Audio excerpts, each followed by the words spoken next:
there are some quarters, Cardinal David, that would say that this synodal model, this conversations in the spirit model, is just a way to eventually legitimize gay marriage, legitimize female priesthood in the Catholic Church, because yun nga, dahil nga malabo yung sabi nyo na hindi naman lahat ng bagay ay black and white.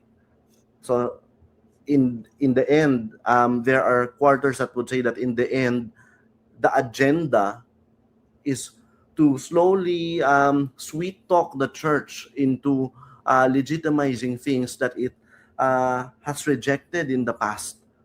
Do you agree with that supposition, Cardinal David? Medyo masyadong naive yung supposition na yon, no?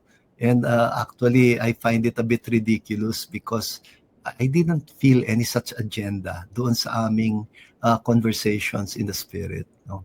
And ewan ko where that is coming from.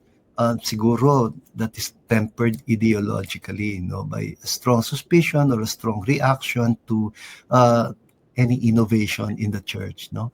Parang laging nagtatalo yung tradition and renewal na hindi naman dapat magtalo kasi kailangan natin pareho na grounded tayo in the right traditions.